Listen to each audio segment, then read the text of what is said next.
Kindly subscribe my channel and hit on the bell icon for further notification.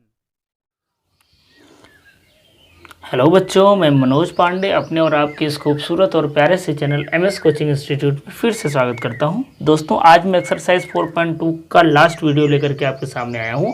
इस तरीके से हमारा ये क्वेश्चन कंप्लीट होने से एक्सरसाइज 4.2 चैप्टर नंबर 4 का कंप्लीट हो जाएगा। ठीक है बच्चों, तो चलिए लास्ट वीडियो हम लोग क्वेश्चन नंबर 14 तक ऑलरेडी कंप्लीट कर चुके हैं। चलिए हम लोग क्वेश्चन नंबर 15 को स्टार्ट करते हैं, जो ऑप्शनल है, मतलब 4 ऑप्शन दिया हुआ है, कौन सा ऑप्शन सही है हमको बताना है। ठीक है, ध्यान से देखिए क्या बोल रहा है। क्वेश्चन आपकी स्क्रीन पर है। Let A be a square matrix of order 3x3, यानी एक कोई स्क्वायर मैट्रिक्स है जिसका ऑर्डर 3x3 यानी 3 रो और 3 कॉलम का कोई मैट्रिक्स है। तब बोल रहा है कि देन मॉड ऑफ ए के साथ एक कोई कांस्टेंट के का मल्टीप्लाई किया है, तो mod of K is equal to, mod of K equal to होगा पहला ऑप्शन में के इंटू मॉड ऑफ ए, दूसरे में बोल रहा है के स्क्वायर मॉड ऑफ ए के बराबर होगा, या के क्यू मॉड ऑफ ए के बराबर होगा, या 3 के इंटू मॉड ऑफ ए के बराबर होगा। मतलब चारों में से कौन सा ऑप्शन सही है हमको बताना है। तो चलिए इसको बताने का बहुत आसान तरीका है। ठीक है, वैसे आपका ऑप्शन सी करेक्ट है, मेरे को पता है पहले से। ठीक है, लेकिन ये कैसे आया ये तो जानना जरूरी है। तो चलिए हम लोग सबसे पहले काम करते हैं, इसको मैं आपको कैलकुलेट करके दिखा देता हूँ। मान लेते हैं चलिए कि लेट ए कोई एक 3x3 ऑर्डर का मैट्रिक्स है, तो मान लेते हैं इसके एलिमेंट जो है वो A1 A2 A3 ऐसा करके दिया हुआ है। वैसे हम लोग मान लेते हैं B1 B2 B3, आप कुछ भी मान सकते हो। ठीक है, C1 C2 C3 हमने ये एलिमेंट मान लिया। अब देखिए क्वेश्चन के अकॉर्डिंग क्या बोल रहा है, ए मैट्रिक्स में हमको के का मल्टीप्लाई करना है। सॉरी, ये मैट्रिक्स है ना, डिटरमिनेंट्स में बना दिया, इसको मैट्रिक्स आपको बनाना है ना, ये मैट्रिक्स है, मैट्रिक्स है। ठीक है, डिटरमिनेंट्स नहीं है, मैट्रिक्स बोल रहा है। अब हमको क्या करना है, इसमें के का मल्टीप्लाई करना है, तो चलिए के का मल्टीप्लाई करेंगे तो के लिखेंगे। तो आपको मैट्रिक्स का रूल पता है कि अगर आप किसी कांस्टेंट का मल्टीप्लाई करते हो तो मैट्रिक्स के सभी एलिमेंट में मल्टीप्लाई हो जाता है, तो सब में मल्टीप्लाई कर लो। तो के A1 के A2 के A3, वैसे ही के B1 के B2 के B3, वैसे ही आपका हो जाएगा के C1 के C2 के C3, ये हो जाएगा बच्चों, हो जाएगा ना। चलिए बिल्कुल हो जाएगा। अब चलिए आगे और बढ़ते हैं। अब देखिए हमको क्या मिलेगा, ध्यान से देखते रहिए। देखिए अब अगर मैं बोलूँ मॉड ऑफ के बताओ, मॉड ऑफ के, क्यों देखो प्रूव करने में हमको ऊपर में देखना मॉड ऑफ के का वैल्यू पूछ रहा है ना। तो अगर मैं बोलूँ मॉड ऑफ के बताओ, तो हमको मैट्रिक्स को किस फॉर्म में लिखना पड़ता है, डिटरमिनेंट्स के फॉर्म में लिखना पड़ता है अगर मॉड निकलना है। तो चलिए अब डिटरमिनेंट्स लिखना है, तो मैट्रिक्स के लिए हम लोग ब्रैकेट बनाते हैं, यहाँ पर सीधा पैरेलल लाइन बनाते हैं, खींच लिए। तो ये क्या मिला, के A1 के A2 वैसे के A3, यहाँ पर बच्चों मिला के B1 के B2 के B3, ऐसे मिलेगा के C1 के C2 के C3, यही मिलेगा मॉड में। इसका मॉडुलस निकालना है, मतलब मॉडुलस मतलब डिटरमिनेंट्स निकालना है। ठीक है, अब देखिए, अब आपको पता है कि डिटरमिनेंट्स में क्या होता है कि किसी एक रो या किसी एक कॉलम में से हम लोग कॉमन करते हैं, ये बात आपको पता है ना। तो अगर मैं बोलूं कि आप इसको के, चलो इसको लिख लो पहले आप।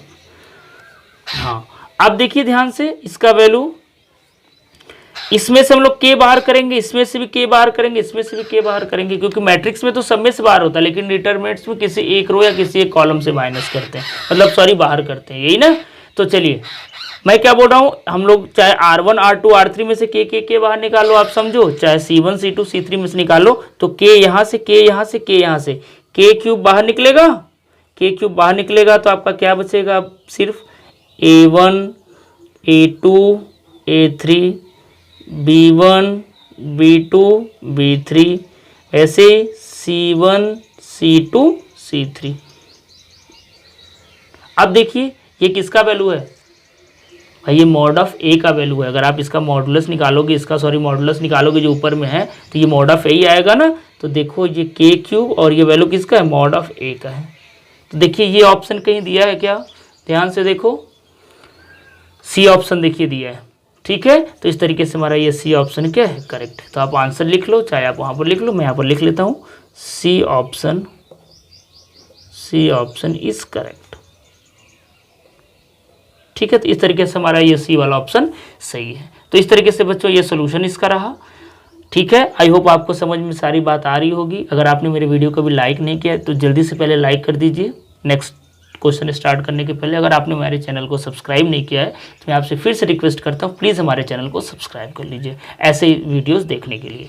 चलिए हम लोग क्वेश्चन नंबर 16 की तरफ बढ़ते हैं। क्वेश्चन नंबर 16 को स्टार्ट करते हैं। चलिए बच्चों, क्वेश्चन नंबर 16 आपकी स्क्रीन पर दिख रहा होगा। आप पहले क्वेश्चन को अच्छे से पढ़िए, फिर मैं बताता हूँ कि क्या करना है। चलिए मैं पढ़ के मतलब बताता हूँ, आप भी समझो, अपनी स्क्रीन पर देखो। बोल रहा है कि which of the following is correct. यहाँ पर भी ये ऑप्शनल है कि कौन सा ऑप्शन सही है। 4 ऑप्शन दिया है। पहले ऑप्शन बोल रहा है ए में determinants is equal to a square matrix, यानी जो डिटर्मिनेंट्स होता है वो स्क्वायर मैट्रिक्स के बराबर होता है। सेकेंड में बोल रहा है determinants is a number associated to a matrix, यानी डिटर्मिनेंट जो होता है एक कोई नंबर होता है जो मैट्रिक्स के साथ एसोसिएट होता है।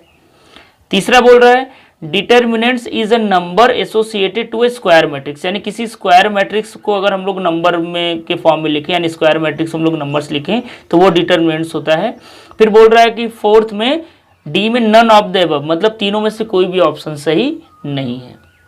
तो अगर आप ध्यान से देखो तो यहाँ पर ऑप्शन सी करेक्ट है। कैसे? क्योंकि जो बेटा डिटर्मिनेंट्स होता है, हम लोग प्रीवियस क्वेश्चन में किए ना, जो अभी 15 करके आ रहे हैं, वो क्या होता है, हम लोग मैट्रिक्स के फॉर्म में लिखते हैं और उसमें कुछ क्या लिखते हैं, नंबर्स लिखते हैं ना, यानी उसके साथ कुछ नंबर्स एसोसिएटेड होता है। नंबर्स मतलब अल्फ़ाबेट भी हो सकता है, यहाँ से नंबर्स से मतलब सिर्फ न्यूमेरिकल वैल्यू से नहीं है, अल्फ़ाबेट से भी हो सकता है। ठीक है, तो यहाँ पर ये बोल रहा है कि determinants is a number associated to a square matrix. तो हमारा ऑप्शन सी करेक्ट है, क्योंकि किसी भी स्क्वायर मैट्रिक्स के साथ अगर नंबर एसोसिएट होगा तो वो क्या होगा, डिटर्मिनेंट्स होगा। पहला ऑप्शन देखिए बोल रहा है determinants is a square matrix. ठीक है, तो कुछ हद तक सही, बट ये एक्यूरेट सही नहीं है। सेकंड में जो बोल रहा है determinants is a number associated to a matrix, ये भी कुछ हद तक सही है लेकिन एक्यूरेट सही नहीं है। बट जो सी का एक्सप्लेनेशन इसका है determinants is a number associated to a square matrix, ये सही है। क्यों? क्योंकि स्क्वायर मैट्रिक्स होना जरूरी है, चाहे वो 2x2 ऑर्डर का हो, चाहे 3x3 ऑर्डर का हो, चाहे 4x4 ऑर्डर का हो। ठीक है, तो जब तक वो स्क्वायर नहीं होगा तब तक वो डिटर्मिनेंट्स कभी नहीं हो सकता। तो पहला ऑप्शन कुछ हद तक सही है, दूसरा तो बिल्कुल ही गलत है, चौथा बिल्कुल ही गलत है, but C option is the correct. तो इसको आप एक्सप्लेन करके कैसे लिखोगे, चलिए मैं इसको लिख करके आपके स्क्रीन पर दे रहा हूं, आप उसको आंसर को वैसे लिख लेना। ठीक है, चलिए ये देखिए, टाइम थोड़ा सा बचाने के लिए मैं आंसर को पहले से लिख दिया हूं कि इसको अगर आप जैसे एक्सप्लेन करना चाहते हो तो आप कैसे करोगे। तो देखिए आपको इसको बच्चों ऐसे एक्सप्लेन करना है। क्या आप बताना है, देखिए कि we know that for every square matrix A को हम लोग लिखते हैं ना A I J of under N, where A I J I jth element of ए। ठीक है, देखो मतलब इसका मतलब क्या है, समझो बात को, कि कोई भी जो मैट्रिक्स होता है वो स्क्वायर मैट्रिक्स होना चाहिए इस फॉर्म में ए आई जे, जहाँ पर ए आई जे क्या है, ए आई जे मतलब क्या होता है, नंबर ऑफ ऑर्डर, किस ऑर्डर का वो मैट्रिक्स है। ठीक है, where A I J at element of I J element of A, मतलब ये जो है एलिमेंट वो कितने ऑर्डर का, उसको हम लोग ऐसे क्या करते हैं, एक्सप्लेन करके या ऐसे उसको समझ के लिखते हैं। We can associate a number called the determinants, और इसके साथ क्या होता है, इस मैट्रिक्स के साथ जो नंबर होता है अगर वो भी एसोसिएटेड हो तो ऐसे मैट्रिक्स को हम लोग क्या बोलते हैं, डिटर्मिनेंट्स बोलते हैं। तो इस तरीके से हमारा जो ऑप्शन सी है वो क्या है, करेक्ट है। तो अगर आप एक्सप्लेन करके लिखना चाहते हो तो आप इस आंसर को ऐसे लिख सकते हो। आई होप मेरी बात आपको समझ में आई होगी। अगर बच्चों थोड़ा सा भी डाउट है, कुछ भी प्रॉब्लम है तो आप कमेंट करके बताओ, हम आपका कमेंट का रिप्लाई जरूर करेंगे और आपको बताएंगे कि आपको कहाँ भी प्रॉब्लम है, मतलब कैसे उसको मैं सॉल्व कर सकता हूँ, मैं सोचूंगा। लेकिन मैं यही आशा करता हूँ कि आपको ये मेरी बात समझ में आ गई होगी। तो इस तरीके से हमारा आज एक्सरसाइज 4.2 कंप्लीट हुआ। आई होप 4.1 और 4.2 के आप सारे वीडियोस को देखे हो और आपको समझ में भी आया है। तो ठीक है बच्चों, चलिए अब हम लोग नेक्स्ट वीडियो में नए एक्सरसाइज के साथ और नए क्वेश्चन के साथ मिलेंगे। तब तक के लिए थैंक यू सो मच।